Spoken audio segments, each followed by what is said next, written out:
الصلاة والسلام علیک یا رسول اللہ وعلا آلک واصحابک یا حبیب اللہ۔ سارے حضرات درود شریف پڑھیے۔ الصلاة والسلام علیک یا نبی اللہ وعلا آلک واصحابک یا نور اللہ۔ حمد و صلاۃ کے بعد انتہائی عزت و تکریم کے لائق بزرگوں، قابل صد احترام بھائیوں اور دوستوں، حاجی بہادر علی صاحب کے ختم شریف کے موقع پر اس محفل پاک کا انتظام ہے۔ میاں صاحب قبلہ کا بیان بھی آپ نے سماعت فرما لیا ہے اور وقت کے دامن میں بہت زیادہ گنجائش بھی نہیں ہے کہ لمبی بات آپ سے ہو سکے۔ سب سے پہلے ایک میری چھوٹی سی گزارش سن لیں، یہ دینی محفل ہے، اس میں جو چیز سب سے اہم ہے وہ اس کا ادب ہے۔ آپ دونوں بھائی ذرا ادھر آ جائیں، اللہ آپ کو سلامت رکھے، آپ بھی اللہ آپ کو برکت دے، اللہ آپ کو آپ بڑے پیار والے ہیں۔ میری گزارش ہے کہ اس میں کیمرے تھوڑے بھی چل جائیں گے نا جی تو انشاءاللہ سیاسی جلسہ نہیں ہے کوئی بھی، اور آپ کیمروں کی وجہ سے اگر دوسروں کو پریشان کریں، کیمرہ اوپر کریں، دوسروں کو نظر نہ آئے تو یہ ویسے ٹھیک نہیں۔ اللہ تعالیٰ آپ کو برکات عطا فرمائے، جزائے خیر عطا فرمائے۔ ایک چھوٹی سی اپیل اور بھی آپ کی خدمت میں کرنی ہے۔ میں ابھی جب آیا ہوں تو ظاہر ہے بہت سارے لوگوں نے دھکم پیل کی ہے، مجھے واپس بھی جانا ہے۔ مجبوری یہ ہوتی ہے کہ میں اپنی بہت ساری مصروفیت پیچھے تھی، اس کو سمیٹ کر آیا۔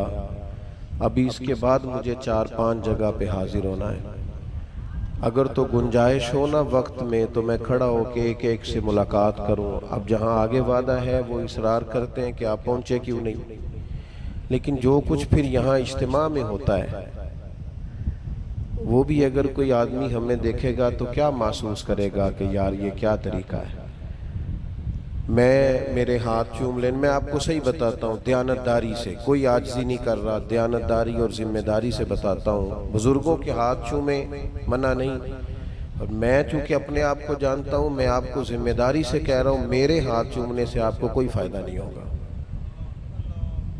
کیا مطلب ہم بات مانیں آپ میری کوئی تو آپ کو سمجھ آئے۔ مطلب اب جو کچھ یہاں ہو رہا تھا آنے میں ڈھیروں جگہوں پہ نہیں جا پاتا، مجھے پتہ ہوتا ہے کہ اب آپ پریشان ہوتے ہیں ہماری وجہ سے، اتنی دھکم پیل ہوتی ہے، اور پھر زیادہ دوستوں کو ویسے بھی صرف ویڈیو چاہیے ہوتی ہے، تو بہتر یہ نہیں کہ ویڈیو ہی دے دی جائے، گزارا ہو جائے۔ کیا خیال ہے؟ آپ کو بھی تو وہی چاہیے نا، ماشاءاللہ، اللہ سلامتی عطا کرے۔ تو آپ بہت پیار سے، محبت سے دوسروں کا خیال رکھتے ہوئے بیٹھا کریں تاکہ کسی ایک کو بھی ہماری وجہ سے تکلیف نہ ہو۔ اب ماشاءاللہ کچھ بہتری آ گئی مول، اب ذرا مل کے درود شریف پڑھیں۔ الصلاۃ والسلام علیک یا رسول اللہ۔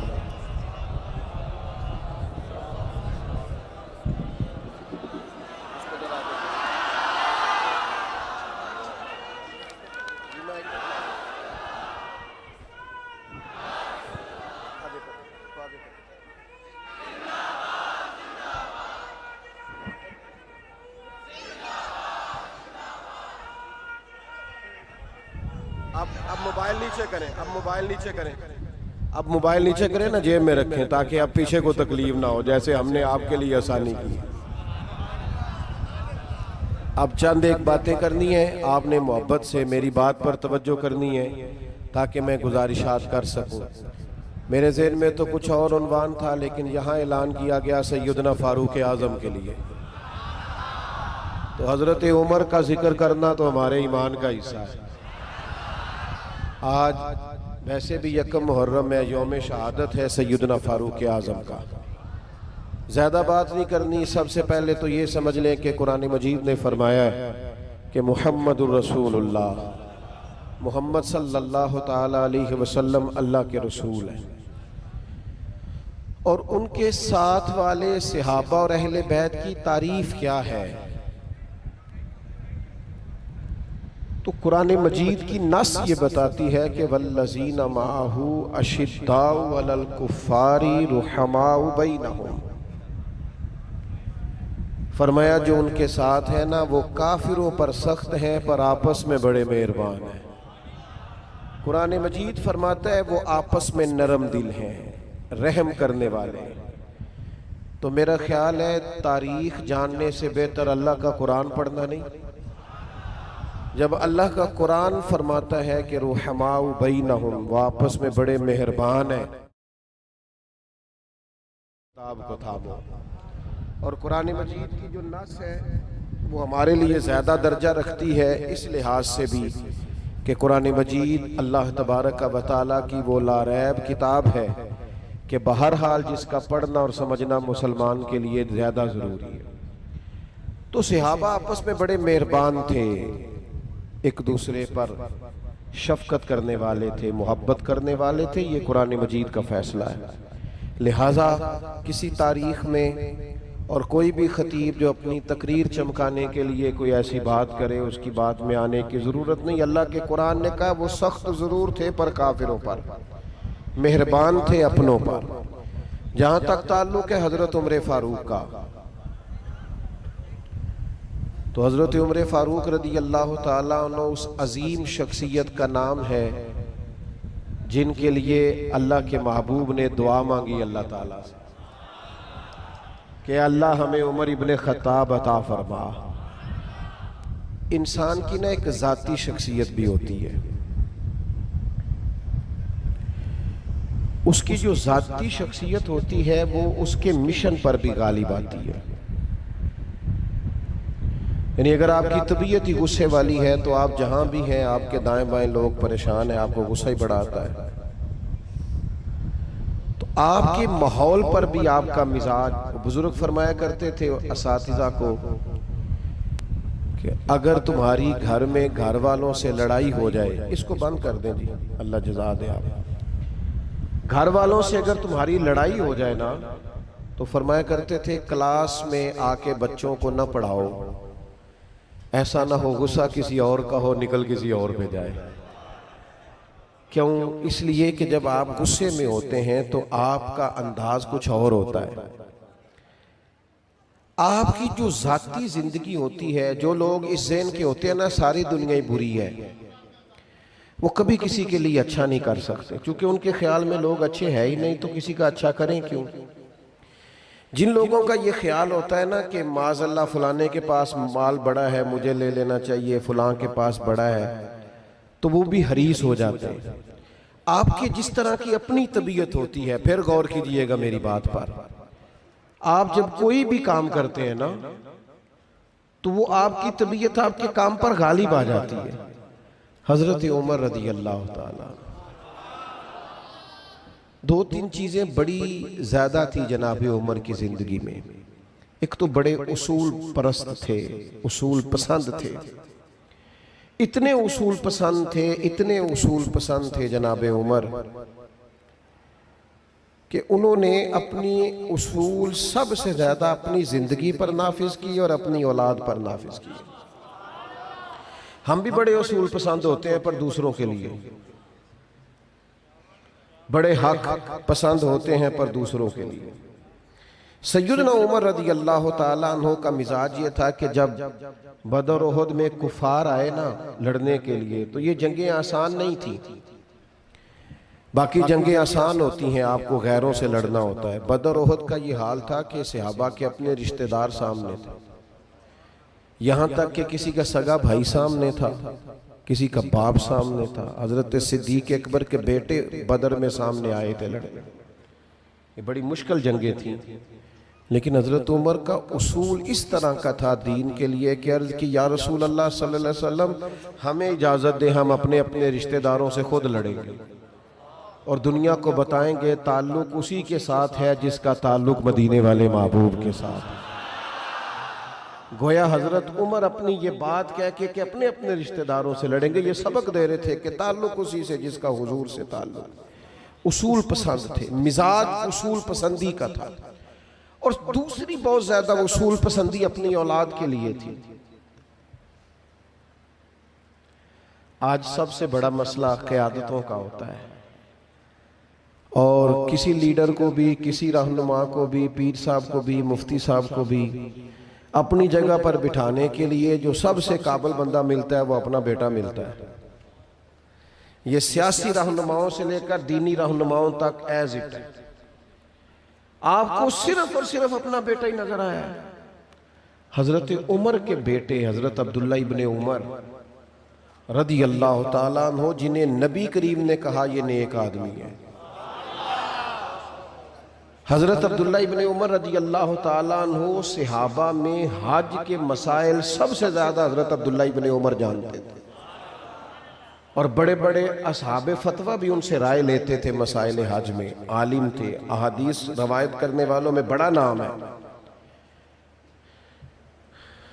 لیکن حضرت عمر نے منع کیا، فرمایا میرے بعد جب خلافت کا مشورہ ہو رہا ہونا، ایک تو یہ ہے کہ اپنے بعد اپنے بیٹے کو خلیفہ بناؤں، نائب بناؤں، جانشین بناؤں، یہ اصول پسندی دیکھیے. فرمایا جب خلافت کا مشورہ بھی ہو رہا ہونا تو میرے بیٹے کو مشورے میں بھی شامل نہ کرنا، اس سے تم نے رائے بھی نہیں لینی، اس لیے کہ یہ میرے بعد 6 رکنی شورا کے ذمے کہ وہ کس کو لاتے ہیں، کس کو بناتے ہیں. رائے بھی نہیں لو. آپ سمجھے نا، اصول دوسروں کے لیے، قاعدے دوسروں کے لیے، تقاریب دوسروں کے لیے، ضابطے دوسروں کے لیے. حضرت عمر کے صاحبزادے گئے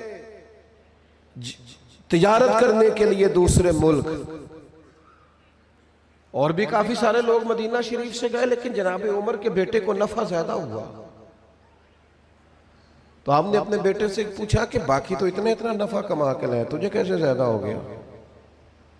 میں بہت بڑی بات کر رہا ہوں، اگر آپ کی سمجھ میں آئے. ترازو سب کی جیبوں میں ہے، پر دوسروں کی اولادوں کے لیے.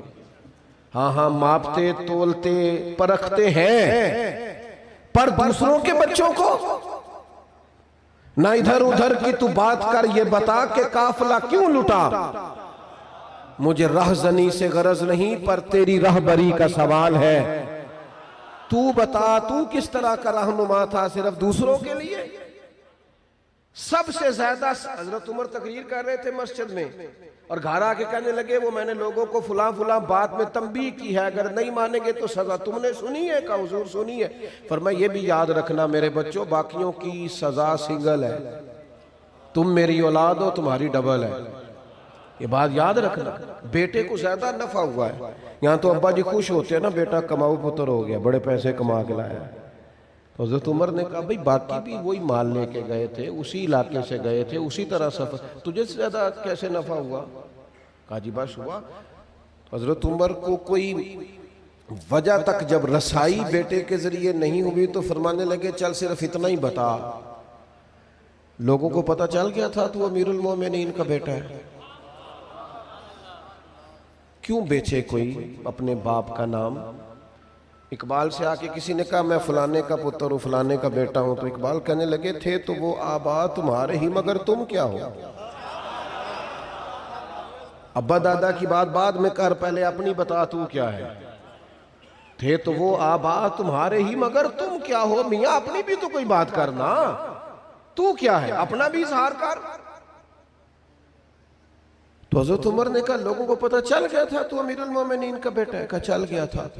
فرمانے لگے پھر بیٹا جتنا نفع لوگوں کو ہوا اتنا تو بھی رکھ لے، اور جو اضافی ہوا وہ مجھے دے، میں مال خزانہ میں جمع کراؤں. تو ایک تو اصول پسند بنو اپنی ذات کے لیے اور اپنے گھر والوں کے لیے. اصول پسند بنے کس کے لیے؟ بول کے بتائیے. اور دوسرا اپنے، یہاں سے شروع کریں. شریعت اپنے گھر میں نافذ کرو، اصول اپنے گھر میں نافذ کرو، یہاں سے سٹارٹ لو. اور اس میں سکون بھی بڑا ہے، اطمینان قلبی. میں خوش بخت سمجھتا ہوں اس باپ کو، نصیبوں والا ہے جس کے بیٹے اگر جوان ہیں تو باپ بیٹا صبح ایک صف میں کھڑے ہو کے فجر کی نماز جماعت سے پڑھتے ہیں. وہ خوش نصیب شخص ہے جو صبح کٹھے جا کے مسجد میں باجماعت نماز پڑھتے. تو پہلی بات یہ کہ اصول پسند تھے. دوسری بات حضرت عمر کی، حضرت عمر فاروق نے نا اپنی نگرانی بڑی تگڑی کر کے کی ہے، اپنا محاسبہ بڑا کیا ہے، اپنا حساب بڑا رکھا ہے. یہ جو لوگ چاہتے ہیں نا ان کی صحت ٹھیک رہے، انہیں اپنا حساب رکھنا چاہیے. اتنا کھائیں اس سے زیادہ نہ کھائیں، اس قدر زیادہ چینی لیں اس سے زیادہ گوشت اتنی مقدار میں کھائیں، اس سے زیادہ، اتنی دیر بیٹھیں پھر اس کے بعد سیر کریں. اپنا جو بندے دھیان رکھتے ہیں ان کی صحت، تو اسی طرح جو اپنا محاسبہ کرتے ہیں ان کی روحانی زندگی بھی ٹھیک رہتی ہے. ہاں بزرگ اپنا دھیان رکھتے تھے. کوئی زیادہ لقب پکارتا تھا تو پریشان ہو جاتے تھے، کوئی زیادہ نعرے لگتے تھے تو پریشان ہوتے تھے. میں اپنی گاڑی میں جب بیٹھتا ہوں نا اور لوگ گاڑی کے پیچھے بھاگتے ہیں تو میں کثرت سے استغفار پڑھتا ہوں اور میں کہتا ہوں مالک میں اس قابل نہیں ہوں، ان لوگوں کی توجہ اگر اس طرف ہو گئی ہے تو ہماری کوتاہیاں ضرور معاف کرنا، یہ خوش گمانی میں مبتلا ہیں بیچارے. تو اگر کوئی ان کا اچھا جذبہ ہے تو انہیں اجر عطا کر. ہم نہ اپنا حساب نہیں رکھتے، اپنا محاسبہ نہیں کرتے. جناب عمر کا یہ عالم تھا. حضرت ابو دردہ فرماتے ہیں کھڑے ہو کے نا اندر ایک باغ کے، تو حضرت عمر اپنے آپ سے باتیں کر رہے ہیں. ہمیں زمانہ گزر گیا، ہم نے اپنے آپ سے بات ہی کوئی نہیں کی. اقبال کہتے ہیں ڈھونڈتا پھرتا ہوں اے اقبال اپنے آپ کو، آپ ہی گویا مسافر آپ ہی منزل ہوں میں. اپنے آپ سے حضرت عمر باتیں کر رہے ہیں. او سنگیو، او آؤ یار اپنے آپ سے باتیں کریں. حضرت عمر اکیلے کھڑے ہو کے نا باغ میں. جناب ابو دردہ کہتے ہیں میں اچانک داخل ہوا تو حضرت عمر اپنے آپ سے باتیں کر رہے ہیں. کہنے لگے خطاب کا بیٹا عمر اور امیر المومنین. واہ بھائی واہ، خطاب کا بیٹا اور امیر المومنین. پھر فرمانے لگے عمر اپنی ذمہ داری صحیح کر کے ادا کر، کہیں ایسا نہ ہو کہ اللہ کی بارگاہ سے تجھے سزا دی جائے. اپنا محاسبہ اپنا. امام کشیری کہتے ہیں ایک دن گٹھا اٹھا کے لکڑیوں کا سر پہ عمر گزر رہے تھے. لوگوں نے پوچھا کسی اور سے کیوں نہیں کہا؟ فرمانے لگے بچے بھی ہیں اور فرما بردار بھی ہیں، غلام بھی ہیں اور فرما بردار بھی ہیں، لیکن میرا نا نفس تھوڑا بڑا ہو گیا تھا، اسے ذرا سمجھا رہا ہوں، اسے تھوڑا سمجھا رہا ہوں. اپنے آپ سے ذرا خود کلامی کر رہا ہوں ذرا. ہم تو خود آگاہی سے بڑی دور ہے میرے بھائی. ہم یہ اوہو نعرے، یہ تصویریں، یہ 10 لوگ مجھے جانتے ہیں، کونے سے کسی سے میرا نام پوچھ لینا، شکر ہے جی اللہ دا، اللہ نے بڑی عزت دیتی. خود ہی اپنی تعریفیں آپ اپنے منہ سے خود ہی میاں بٹو جی بڑا کرم ہے جی اللہ کا جی، بس جی اب بڑی بات ہے جی، فرما بردار تھا میں، ابا جی کا بھی بڑا ہی، بچوں کی بھی بڑی خدمت کی، پڑوسیوں سے. آپ کیوں کہہ رہے ہیں؟ خوشبو بتایا نہیں کرتی، خوشبو تو آیا کرتی ہے. آپ کو کہنا کیوں پڑا؟ آپ کو بتانا کیوں پڑا؟ آپ یہ کیا مجبوری بن گئی؟ اب کوئی تعریف نہیں کر رہا تو خود سے اپنی شروع کر دی. چھوڑ دیں، یہ کمزور لوگوں کی علامت ہے. طاقتور لوگ کبھی بھی اپنی ذات کا بت بنا کے اس کے پیچھے نہیں بھاگا کرتے. خدا مجھے ایسی خدائی نہ دے کہ اپنے سوا کچھ دکھائی نہ دے. حضرت فاروق اعظم نے اپنے اوپر کڑی نگرانی کی. اپنے اوپر ساری زندگی گزر گئی، دوسروں کا حساب کرتے، تھوڑا اپنا بھی کر. ساری زندگی گزر گئی، آپ تو یہاں بستے ہیں حضرت بابا صاحب کے علاقے میں. تو بابا صاحب کہتے تھے دل کرتا ہے اس بستی سے تھوڑا دور جاؤں جہاں کوئی مجھے پہچانے نہ، میری دست بوسی نہ کرے، میرے پیچھے نہ بھاگے. اٹھ نہ بھلیا، درد دیکھو اس کے پیچھے کتنا ہے. اٹھ بھلیا او چلو تھے وسیے جتھے وس دے سارے انے، نہ کوئی ساڈی ذات پچھانے نہ کوئی سانو منے. چل وہاں چلتے. تو ایک تو یہ کہ اصول پسند تھے، اور دوسری بات یہ تھی ان کی طبیعت میں جس چیز کا غلبہ تھا وہ یہ تھا کہ وہ اپنا حساب کرتے تھے. ہم اپنے آپ کو بے حد کر لیتے ہیں، ہماری کوئی نہ کوئی شان، ہر بندے کی کوئی نہ کوئی شان ہے، اور وہ اپنی شان بتاتا پھرتا ہے. وہ کہتا ہے جناب فلانے کے بھی تو حقوق ہے نا، فلانے کے بھی تو حقوق ہے نا، فلانے کے بھی تو حقوق ہے نا، فلان جگہ یہ بھی تو کہتا ہے نا. میں ائمہ مساجد کے حقوق بیان کرتا رہتا ہوں، علماء کی بات کرتا ہوں، لیکن میں کہتا ہوں اتنا کمزور ہو کہ عالم کی بات نہ کرو کہ محسوس لگے کہ وہ بڑا کوئی طبقے کا کمزور آدمی ہے. بات ضرور کریں حقوق کی، پر سطح سے نیچے نہ اتریں۔ اللہ نے عالم دین کو بڑا وقار عطا فرمایا، بڑی شان عطا کی۔ والد صاحب یہ کہیں کہ ماں باپ کے بڑے حقوق ہیں، پر اتنا کمزور ہو کر کبھی بات نہ کریں۔ حقوق لیے جاتے ہیں، حقوق کی خیرات نہیں مانگی جاتی۔ کمزور نہ کریں اپنے آپ، تو اپنا محاسبہ کرنا ہے۔ ہم نے اپنے آپ سے گفتگو کرنی، ہم نے تھوڑا سا تزکیہ کی طرف بڑھنا ہے اور اصولوں کو اپنے اوپر اپلائی کرنا ہے۔ تیسری بات آپ کو حضرت عمر میں بڑی ملے گی، وہ یہ تھی کہ طبیعت میں بلا کی سادگی، بلا کی۔ یہاں نا ہمارا یہ ماحول ہے کہ ایک طرف کچھ لوگ بیچارے فون کرتے ہیں، دوستوں کو بتاتے ہیں کہ یار بل بڑا آ گیا، جمع کرانے کو پیسے کوئی نہیں، اگر میری فلاں چیز بک جائے نا تو میں چلیں اس سے ہی نبردازماں ہو لوں۔ ایک طرف غریبی کا یہ حال ہے، اور دوسری طرف ہمارا حال یہ ہے کہ لوگ نئے ماڈل کی گاڑی نئے لینے کے لیے 4-5 لاکھ روپیہ، جلدی گاڑی لینے کے لیے 4-5 لاکھ روپے اضافی جمع کراتے ہیں کہ نہیں؟ آپ اس ملک میں رہتے ہیں جہاں لوگوں کو روٹی بھی نہیں ملتی شام کی، لیکن دوسری تصویر کا رخ یہ ہے کہ نئے ماڈل کا موبائل مارکیٹ میں آئے تو شارٹ ہو جاتا ہے۔ معنی کیا ہے کہ گندم امیر شہر کی ہوتی رہی خراب، اور بچی کسی فقیر کی فاقے سے مر گئی۔ ہم نا اس منظر سے دور ہیں۔ جب تک امیر لوگ اپنی طبیعت میں سادگی نہیں لاتے، مالدار سادگی نہیں لاتے، امیر وزیر کبیر، چلو ناراض نہ ہونا پیر، اپنی طبیعت میں سادگی نہیں لاتے اور وہ اس طرز کو نہیں اپناتے جو طرز سیدنا عمر نے ہمیں عطا فرمائی ہے اور حضور کے جمیع صحابہ اور اہل بیت نے دی ہے۔ مزاجوں میں سادگی نہیں، بالکل نہیں۔ آپ لوگوں کا لاؤ لشکر تو دیکھیں، آنا جانا تو دیکھیں، اٹھنا بیٹھنا تو دیکھیں۔ حضرت عمر کے زمانے میں وسعت آ گئی تھی، کوئی ایسی بظاہر بڑی غربت نہیں تھی، وسعت آ گئی تھی۔ اتنا مال آتا تھا، بحرین سے آیا کہ بڑے قد والا آدمی بھی اس مال کے پیچھے چھپ رہا تھا۔ سارا کچھ آیا، 50-50 ہزار دینار بدریوں کو ایک ایک وقت میں مال غنیمت میں سے حصہ ملا۔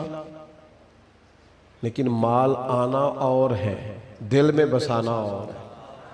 اور ایک اور بات بھی آپ سے عرض کروں، کبھی بھی روب آدمی کے کپڑوں کا نہیں ہوتا، روب جب بھی ہوتا ہے اس کے کردار کا ہی ہوتا ہے۔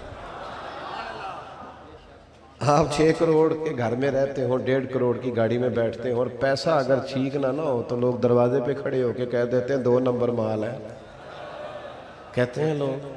اور چھوٹا سا افسر ہو، ٹوٹی ہوئی کرسی پہ بیٹھا ہو، پرانا ٹیبل ہو، لیکن اس کے دفتر کے باہر کھڑے ہو کے سیاںا بندہ بھی کہہ رہا ہوتا ہے کہ یار بندہ بڑا اصول پسند ہے، نہ معاذ اللہ رشوت لیتا ہے، نہ سفارش ہوتا ہے۔ لوگوں کی ٹانگیں کانپ رہی ہوتی ہیں اندر جاتے ہیں۔ یاد رکھنا، کردار آپ کا مضبوط ہو نا، کردار، تو کپڑے سادے بھی ہوں تو گزارا ہوتا ہے، گھر سادہ بھی ہو تو گزارا۔ تو اصل نعمت تو کردار ہے۔ میں نے جیسے کہا تھا باتوں کو زیادہ طویل نہیں کرنا، جلدی سمیٹ دوں گا۔ حضرت عمر نے زندگی ساری سادگی میں گزاری۔ کچھ بھی نہیں ہوتا یار آپ سادے کپڑے پہنے، کوئی کچھ بھی نہیں کہتا۔ آپ بھی سکھی رہیں گے، رشتہ دار بھی سکھی رہیں گے، ورنہ آپ مہنگے لیں گے تو رشتہ داروں کی مجبوری ہو جائے گی، ان کے بچے بھی تنگ کریں گے، یار ہم نے بھی مطلب فلاں چیز وصول کرنی۔ یہ کچھ مالدار لوگ، ناراض ہو گئے آپ لوگ، یہ کچھ مالدار لوگ نا مارکیٹ میں ایسی چیزیں لے آتے ہیں جن سے پھر غریبوں کا پہنچنا مشکل ہو جاتا ہے۔ تو اگر آپ تھوڑے سادہ رہیں، ویسے بھی ڈاکٹر کہتے ہیں آج کل کہ سادہ غذا کھائیں صحت ٹھیک رہے گی۔ پہلے ڈاکٹر کہا کرتے تھے کچھ آرام کریں آپ کی طبیعت ٹھیک ہو، آج کل ڈاکٹر کہتے ہیں کوئی کام کریں، کوئی سحر کریں تاکہ طبیعت آپ کی ٹھیک ہو۔ انداز ہی بدل کے آپ یقین کریں، رخ ہی بدل گیا دنیا کی۔ حضرت عمر کنکر مار رہے تھے، جمرات پہ رمی کر رہے تھے، ہمارے عرف میں کہتے ہیں شیطانوں کو کنکر مارنا۔ تو صحابی فرماتے میں پیچھے کھڑا تھا اور میں عجیب منظر دیکھ رہا تھا کہ اتنا بڑا فرما روا، دنیا ڈرتی ہے، لیکن حالت یہ ہے کہ وہ کنکر مار رہے تھے تو میں نے ان کی پشت پر پیوند گرے تو 12 پیوند لگے ہوئے، اور انہیں کوئی پرواہ نہیں تھی. ایک ہوتا ہے نا کسی کے کپڑے سادے ہیں تو پھر وہ مسکین بھی بن جاتا ہے, بڑی مجبوری ہے جی میں نے تو کپڑے دیکھے. نا نا نا نا, کپڑے سادے تھے پر قد اونچا تھا, لباس پھٹا ہوا تھا لیکن آواز میں گرج تھی, جملے اس طرح تھے کہ جس طرح ایوان کفر پر زلزلہ طاری ہے. وہ لباس کسی جگہ انہوں نے اس کو کمزوری کے طور پر استعمال نہیں کیا. صحابہ نے میٹنگ کی باقاعدہ مسجد میں کہ اتنے وزیر ملنے آتے ہیں, عمر سے کہنا ہے لباس ہی بدل لے, اور وسعت بھی آئی ہے پر سارا یہ بانٹ دیتے ہیں. جناب فاروق اعظم سے کہنا تھوڑے نیا لباس لے لے. تو ایک صحابی کہنے لگے مشورہ تو ٹھیک ہے پر وہ بندہ بھی بتاؤ جو عمر سے بات کرے گا. ویسے ناراض نہ ہونا, آج کل تے پیسے کسی نے بھی نہیں برے لگ دے, کسی کو بھی نہیں لگتے, سب ماشاءاللہ جس جہاں آ جائے ٹھیک ہے. بلکہ جتنے پیسے آتے جاتے ہیں اتنا ہی خرچہ بھی بڑھتا جاتا ہے, جگہ بھی بنتی جاتی. بھئی عمر سے بات کون کرے گا نیا کرتا لینے کی؟ تو لوگ کہنے لگے ایک شخصیت ہے نا جن کی فاروق اعظم نہیں ٹالتے. وہ کون ہے؟ مولا علی شیر خدا. حضرت مولا کائنات سے کہا آپ کہیے نا جناب عمر سے. تو حضرت علی نے کہا بھئی بات بھی تمہاری ٹھیک ہے, کہنا بھی چاہیے, پر میں عمر کو جانتا ہوں یہ بات میں نے بھی کوئی نہیں کہنی. دیکھو تو صحیح کہلانا کیا ہے کہ ذرا لباس مہنگا پہن لیں. بات چلتے چلتے حضرت مولا علی کے مشورے سے سیدہ عائشہ تک پہنچی. انہوں نے بلا لیا, حضرت عمر حاضر ہو گئے. کہا صحابہ کا خیال ہے کہ لوگ آتے ہیں ملنے کے لیے اور اللہ نے آپ کو اعزاز دیا ہے, تو لباس بدلنے میں حرج بھی کوئی نہیں, اور جائز پیسے ہو تو شریعت منع بھی نہیں کرتی, تو آپ کیوں نہیں تبدیل کر لیتے؟ تو حضرت عمر کہنے لگے اماں جی آپ حکم کریں, شام کے لیے بدل لوں گا میں. جیسے آپ کہیں, ہر جگہ سر اٹھایا نہیں جاتا, کچھ جگہ سر جھکا کے بھی بات مانی جاتی. حکم کریں بدل لوں گا. لیکن ایک بات کرنے کی اجازت ہے. سیدہ پاک فرمانے لگی عمر کیجئے. تو فرمانے لگے اماں جی یہ جس طرح کا کپڑے میں نے اب پہنے ہیں نا, میں حضور کے زمانے میں بھی اسی طرح کے پہنتا تھا. ابو بکر صدیق کے دور میں بھی میرا رنگ یہی تھا. میرا دل کرتا ہے میں وہیں کھڑا رہوں جہاں کریم نے ہمیں کھڑا کیا تھا. میرا جی چاہتا ہے, میں نہیں چاہتا کہ میں کسی آسائش میں جاؤں. بس جناب عمر نے بات کی, پھر جواب کوئی نہیں آیا. تھوڑی دیر کے بعد صرف سیدہ عائشہ کے رونے کی آواز آئی, اور فرمایا عمر لوگ بھی ٹھیک کہتے تھے پر جو آپ کہتے ہیں وہ تو بالکل ہی ٹھیک ہے, وہ تو بالکل درست ہے. میرے بھائی تھوڑی سی سادگی آ جائے نا مزاجوں میں. ایک مصر کے ادیب ہیں, انہوں نے بڑی خوبصورت بات لکھی ہے سمجھانے کے لیے. وہ کہتے ہیں کہ میرے ایک دوست تھے, تو میں اچانک ان سے ملنے کے لیے گیا تو ان کے پیٹ میں بڑی تکلیف تھی. تو میں جب پہنچا تو وہ بڑے بے چین تھے, بے قرار تھے. میں نے کہا کیا ہوا؟ کہنے لگے یار کھانا مزیدار تھا, ذرا زیادہ کھا بیٹھا ہوں, تکلیف ہے. کہتے میں نے ڈاکٹر کو بلایا اور میں ان کی دوائی کا بندوبست کیا. کچھ اللہ تعالیٰ نے اس حکیم طبیب کے مشورے سے دوا سے انہیں افاقہ. وہ تو واپس لوٹا تو اپنے علاقے کے قریب سے گزرنے لگا تو ایک جگہ پہ چند لوگ جمع تھے اور پریشان تھے. تو پوچھا کیا ہوا؟ کہا غریبوں کی بستی ہے. میں اتر گیا تو جا کے دیکھا تو ایک شخص پیٹ کی درد میں شدید مبتلا. تو کہا تو میں نے پوچھا کیا ہوا؟ تو کہا اس نے 3-4 دن سے روٹی نہیں کھائی, بیچارہ غریب ہے. تو دانشور کہتے ہیں کہ اسے بھی میں نے, چونکہ میرے جاننے والے تھے کافی سارے ڈاکٹر حضرات سمجھ لے زیادہ حکیم, تو میں نے بلایا, ان کو بھی دوائی کھلائی. لیکن جب میں گھر لوٹا تو میں سوچنے لگا کہ وہ جو زیادہ کھا کے بیمار ہوا ہے وہ اگر تھوڑی مناسب کھا لیتا تو یہ بیچارہ جو بھوک سے بیمار ہو گیا یہ تو بچ جاتا, اور پیٹ درد دونوں کی ٹھیک ہو جاتی, اس کی بھی ٹھیک ہو جاتی اور اس کی بھی ٹھیک ہو جاتی. ہمارا یہ مسئلہ ہے کہ جب ہم پہلے لوگ بات کرتے ہیں غریبوں کی, مسکینوں کی, لیکن جب ان کے پاس مال آتا ہے پھر وہ کہتے ہیں غریب سے آنے ہی نہیں, محنت ہی نہیں کرتے, ان کو محنت کرنی چاہیے. جدوجہد کرنی چاہیے. یہ عقل مند ہی نہیں ہوتے. وہ بھائی غریب تو سیانے ہوتے ہی نہیں, کیونکہ جدے گھر دانے. عقل کے لیے بھی تو پیسوں کی ضرورت ہے نا, تو وہ آئیں گے تو پھر ہی عقل آئے گی نا. گاڑی ہوگی تو چلانے کا طریقہ بھی آ جائے گا. آخری گزارش آپ کی خدمت میں یہ کرنی ہے میرے بھائی, یکم محرم ہے, حضرت عمر کا یوم شہادت ہے. میری ایک دیرینہ خواہش ہے, آپ کی خدمت میں وہ بات عرض کرتا ہوں. حضرت عمر نے نا زندگی گزاری قوم کی فلاح و بہبود کے لیے. کس کو نہیں پتا, اس مجمع میں چھوٹا بچہ بھی ایسا نہیں ہوگا جسے پتا نہ ہو کہ حضرت عمر چہرے پہ نقاب ڈال کے لوگوں کی خبرگیری کرتے. سب کو پتا ہے؟ بولیے. بولتے نہیں, آپ ناراض ہیں؟ کہے الحمدللہ پتا ہے. چلیں انشاءاللہ سٹیج والوں نے بھی بولنا ہے انشاءاللہ, وہ بھی سب کے ساتھ ہی ہیں, جمہوری ملک علیحدہ نہیں. پتہ ہے سب کو جی. تو حضرت عمر نے یہ کہا تھا یہ کام صرف حکمران نے کرنا ہے, دوسرا کوئی نہ کرے. کہا تھا؟ بولیے. خیر خواہی صرف حکمران کرے گا, دوسرا کوئی نہیں کرے گا. چل تو چہرے پہ نقاب ڈال کے رات کو پتہ نہ کر کے آ, بازار میں نکل کے جن کا تجھے پتہ ہے کہ مجبور ہے ان کا ہی خیال کرنا شروع کر دے. باتیں صرف سنانے کے لیے, تقریریں صرف او حضرت آ جائیں 2 گھنٹے خطاب کریں, پھر کیا ہوگا؟ میں اکثر دوستوں سے کہتا ہوں تقریروں کو کانوں کی لذت سمجھ لیے. اتنا بڑا مجمع ہے, وہ کہاں تک ماشاءاللہ پیار سے لوگ آئے. ایک ایک بندے کو یہ حدیث آتی ہے کہ حضور نے فرمایا ایک طوائف نے, گناہگار عورت نے, مانا یہ کہ گناہگار عورت نے کتے کو پانی پلایا تو بخشش ہو گئی. آتی ہے سب کو؟ سب کو آتی ہے. یہاں سڑک پہ کتا مر جائے, کبھی آپ نے دیکھا مرے ہوئے کو بھی کوئی ہٹا دے, سائیڈ پہ کر دے؟ گاڑی کے ٹائروں سے اس کا گوشت لگ لگ کے سڑک سے ہٹتا ہے. کس لیے دین سنتے ہو؟ کس لیے محفلیں, تقریریں, جمعے, خطبے؟ مانا کیا ہے؟ بس سنا سبحان اللہ کہیں گزر گئے. گاڑی کے ٹائروں سے کتوں اور جانوروں کے گوشت لگ لگ کے سڑک صاف ہوتی ہے, مرے ہوئے کو بھی کوئی سائیڈ پہ کرنے کو تیار نہیں. کس لیے دین سیکھا, پڑھا, سنا, سنایا؟ پتہ چل جائے اب جس کی تصویر سیاسی جلسے پہ نہیں آئی اس کی دینی بورڈ پہ آ جائے, اس لیے محفل ہوتی ہے. تھوڑا سا نام ہو جائے خدا را. حضرت عمر کی زندگی پڑھنے والوں, سننے والوں, بتانے والوں, جناب فاروق اعظم حکمران تو بعد میں بنے, لیکن ان کے جو اخلاقی رویے تھے, جو خبرگیری تھی, جو اصول پسندی تھی, جو ان کا اپنا محاسبہ نفس تھا, وہ تو ساری زندگی جاری رہا. ہم سمجھتے ہیں یہ کام صرف ہم حکمران بنیں گے تب کریں گے. اپنی زندگی سے کام لیں. عمر بیتتی جا رہی ہے.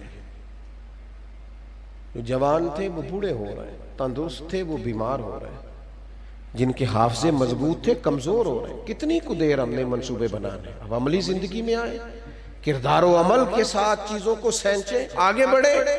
آج ہم ایک بزرگ کے سال ثواب کے لیے آئے ہیں, اللہ ان کی بخشش فرمائے. تو ایسا تو نہیں ہے نا کہ وہ اکیلے دنیا سے گئے ہیں, باقی کسی نے جانا ہی نہیں. ہم سب نے بھی جانا ہے. اس لیے عملی زندگی اب تو یہ ہے کہ جو سیکھا ہے اس پر عمل شروع کر دیں, اور آج سے نہیں ابھی سے فوراً اپنی زندگی میں عملی تبدیلیاں لائیں. ورنہ ٹھیک ہے وہ اسٹیٹس رہے گا جو آپ موبائل پہ لگاتے ہیں, پھر وہ سٹیٹس جو بندے کا شرعی طور پر اور اخلاقی طور پر ہونا چاہیے وہ کبھی نہیں بنے گا. اس لیے موبائل کے سٹیٹس سے باہر نکلو, اخلاقی سٹیٹس چیک کرو کہ ہمارا کیا ہے, رویہ کیا ہے, اس پر اپنی زندگی کو لگائیں. اللہ تعالیٰ مرحوم کی بخشش فرمائے, ہمارا جمع ہونا اپنی بارگاہ میں قبول. اب آپ آسانی سے اجازت دیں گے جانے کی انشاءاللہ؟ بولیے. سلام بھی ہوگا اور میاں صاحب دعا بھی فرمائیں گے. سلام